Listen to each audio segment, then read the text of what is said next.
Outro assunto que merece destaque nessas eleições é a judicialização das campanhas eleitorais. Nós vamos conversar agora com o advogado eleitoral Paulo Golombaiuk, que está ao vivo com a gente aqui no Jornal da Manhã especial deste domingo. Doutor Paulo, seja bem-vindo. Os advogados trabalharam bastante nestas eleições aqui, hein? Bom dia, Mark. Bom dia, Juliano Pedroso, Beatriz, Rafaela. Bom dia, ouvintes. E também aqueles que assistem pela plataforma. De fato, uma vasta gama de ações eleitorais propostas, tanto em primeiro turno quanto em segundo turno, uma judicialização, na minha opinião, muito mais intensa do que a gente teve, por exemplo, em 2020, né, que o parâmetro aqui tem que ser a eleição municipal. Não sei se por conta da pandemia ou algo assim, em 2020 a gente não teve tanta judicialização como estamos tendo agora. O melhor parâmetro talvez fosse 2016, outros tempos, né, uma época em que os processos na Justiça Eleitoral ainda eram físicos, para se ter uma ideia. A Justiça Eleitoral foi a última do Poder Judiciário a implementar o processo eletrônico. Isso, de alguma maneira, também dificultava o andamento. E agora não, agora a gente tem uma hiperjudicialização que decorre de vários fatores, como, por exemplo, a ausência de custas na Justiça Eleitoral, a ausência de sucumbência também.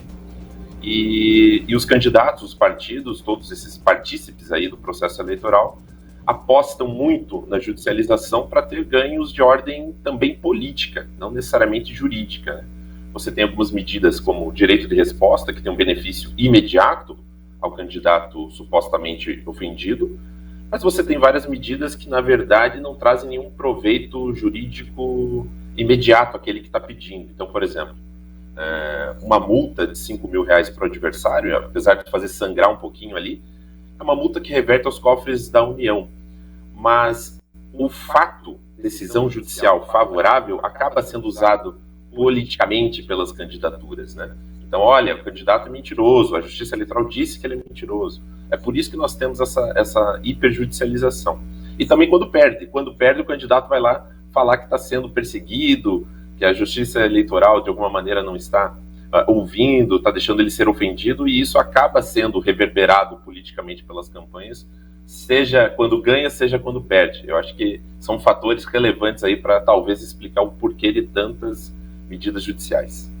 Doutor, eu tenho percebido também um cuidado maior com as redes sociais. Não sei se em outras eleições a gente já teve cenas como essa, talvez até tenha tido, mas com mais presença nessa, por exemplo, de direito de resposta nas redes sociais. A gente via muito isso no rádio e na TV, mas agora o candidato é obrigado a compartilhar no próprio perfil um direito de resposta que o adversário conseguiu. Como é que está sendo isso?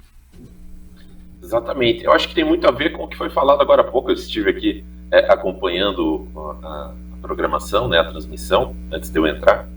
E as redes sociais, de fato, são meios de comunicação relevantes, né? Talvez até mais relevantes hoje em dia do que a televisão aberta, né, para fins de horário eleitoral gratuito. São poucos que param naquele horário do bloco para assistir.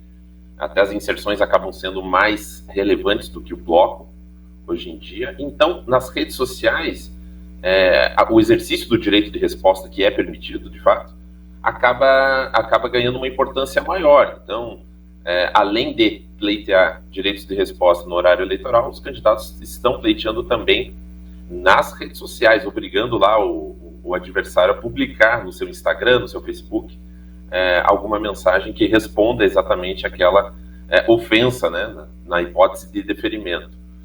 Então, tem muito a ver com isso. Eu acredito, inclusive, que houve uma preocupação prévia com a chamada inteligência artificial, que, na minha opinião, não vingou ainda nas eleições, pelo menos aqui no Brasil, nessas eleições municipais. Teve alguns casos, mas de uma maneira muito tímida, muito aquém daquilo que a Justiça Eleitoral imaginava. Então, a judicialização tem muito mais a ver realmente com essa necessidade ou essa vontade das campanhas em responder aquilo que eles entendem inverídicos, fatos sabidamente inverídicos.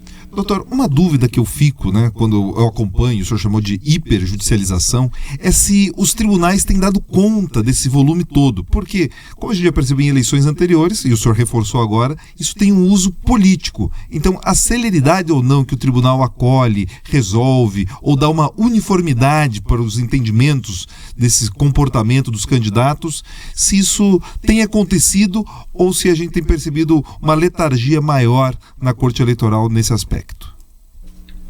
Eu acho que tem muito a ver com o recorte temporal que vai se fazer para ter essa análise. Por que eu digo isso?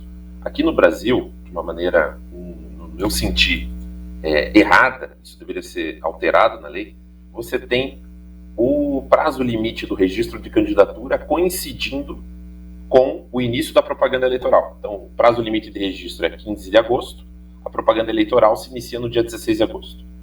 Isso faz com que a Justiça Eleitoral tenha que julgar milhares ali de registros de candidatura num tempo muito pequeno e, ao mesmo tempo, dar cabo exatamente dessas medidas judiciais relacionadas à propaganda, direito de resposta e assim por diante. Então, nessa primeira metade, vamos dizer ali, agosto, início de setembro, é muito difícil a Justiça Eleitoral dar conta, de fato, de todas as medidas que ela tem em mãos, exatamente porque ela está lá com uma urgência muito maior, e a lei impõe essa urgência em relação aos registros, para que os eleitores saibam quem poderá ser votado ou não, e ainda assim, às vezes, não dá tempo, né? A gente tem situações específicas de registros um pouco mais controversos, né? Que acabam sendo julgados depois. Depois que passa essa fase inicial dos registros de candidatura, aí eu percebo que há um avanço no julgamento das medidas de propaganda. Como a gente tem agora, como eu até falei no início, o processo eletrônico, as coisas estão mais rápidas do que antigamente. A justiça eleitoral, notoriamente, é mais rápida que a justiça comum, mas ainda assim, eu percebo sim que teve um avanço significativo na celeridade. A gente tem sim respostas relativamente rápidas, poderia ser mais rápido ainda, né? Tudo é muito urgente numa eleição, né? A gente tem ali o expediente sábado, domingo, feriado, isso é diferente também da justiça comum, mas realmente a hiperjudicialização faz com que a justiça eleitoral tenha uma demanda absurda de processos para serem julgados. E aí, claro, pedidos liminares, né? Você tem os juízes de primeiro grau, não cabe recurso das decisões liminares de primeiro grau, o que faz com que os candidatos dos partidos impetrem mandados de segurança no TRE. Então, os desembargadores eleitorais também têm um volume grande de trabalho, mesmo em eleição municipal, né? Mas a justiça eleitoral, na minha opinião, pelo volume que ela tem, ela atende satisfatoriamente com a velocidade, com todos os desafios que a própria lei acaba impondo a ela. Doutor, o senhor mencionou a questão da inteligência artificial. Eu queria retomar rapidamente esse ponto, né? Porque a Justiça Eleitoral, desde o começo dessas eleições, trouxe a inteligência artificial como uma grande pauta para 2024, que acabou não se concretizando. Então, eu só queria entender rapidamente se o regramento foi tanto nesse sentido, né? De coibir ali práticas que não sejam limpas dentro do processo eleitoral, que no fim das contas, os partidos acabaram ficando mais com medo de usar do que se aproveitar da tecnologia, como previa a Justiça Eleitoral. Eu acho que é exatamente isso. A parte final da tua fala acaba, de alguma maneira, já respondendo.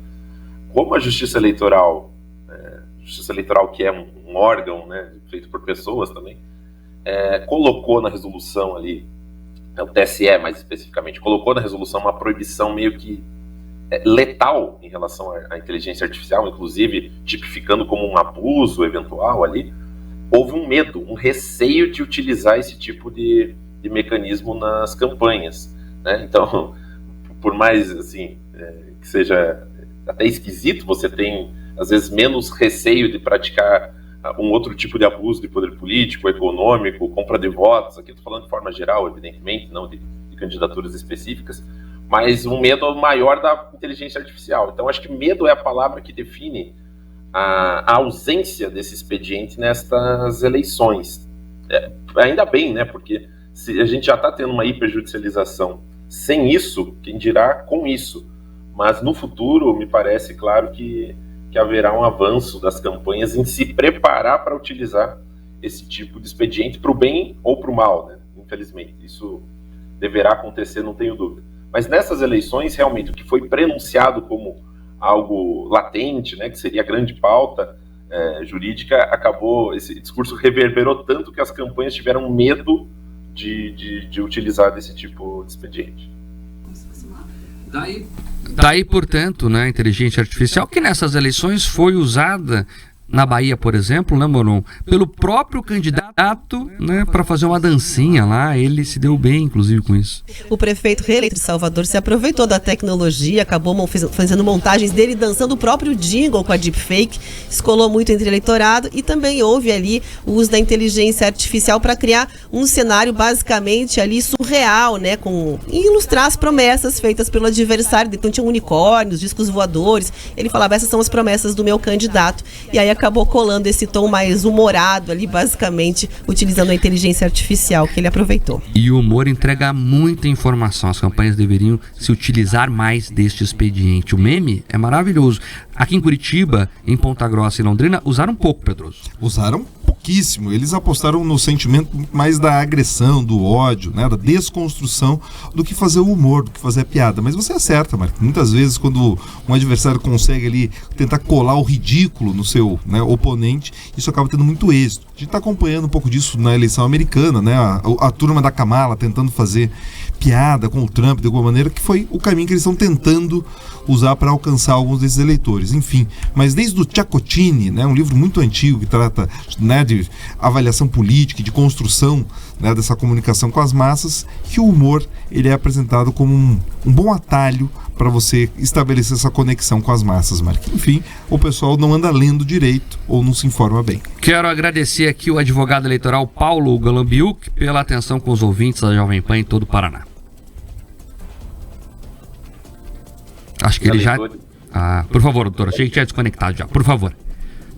Não, só agradecer realmente pelo espaço, desejar aí um bom dia de trabalho a todos e que tenhamos todos, né, todos nós eleitores, uma bela eleição nesse segundo turno com muita paz e tranquilidade.